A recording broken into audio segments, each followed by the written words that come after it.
मित्रांनो नमस्कार. आपल्याला सर्वांना वॉटर सोल्युबल खताची माहिती आहेच, पण त्याचसोबत सध्या मार्केटमध्ये जे काही ऑक्साईड फॉर्म मधले बरेचसे ग्रेड आलेले आहेत त्यामधील आपण आज 04847 या ग्रेडची माहिती घेणार आहोत. या ग्रेड मध्ये नायट्रोजनचे प्रमाण 0%, फॉस्फरसचे प्रमाण 48% आणि पोटॅशचे प्रमाण 47% असते.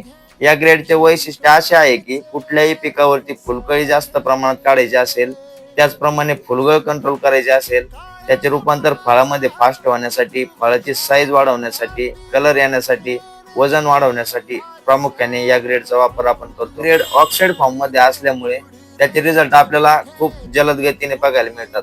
48% फॉस्फरस असल्यामुळे फुलाची संख्या खूप मोठ्या प्रमाणात दिसून येते आणि फुलगळ कंट्रोल झालेली दिसते. आणि 47% पोटॅश असल्यामुळे फळाची साईज वाढवण्यासाठी, कलर येण्यासाठी मुख्यतः या ग्रेडचा वापर होतो.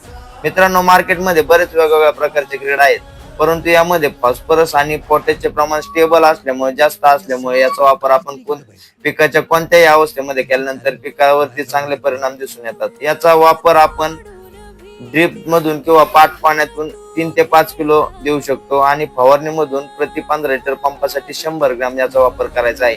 आणि याचा वापर फक्त फळबागांसाठीच नसून तुरीसारख्या पिकावर देखील आपण याचा वापर करू शकतो, जेणेकरून जास्तीत जास्त फुले लागण्यासाठी, फुलाचे रूपांतर फळामध्ये होण्यासाठी, शेंगा पोसण्यासाठी, उत्पन्नामध्ये जास्त भर पडण्यासाठी आपल्याला त्याचा नक्कीच 04748 या ग्रेडचा तुरीसाठी देखील आपल्याला चांगला उपयोग होऊ शकतो.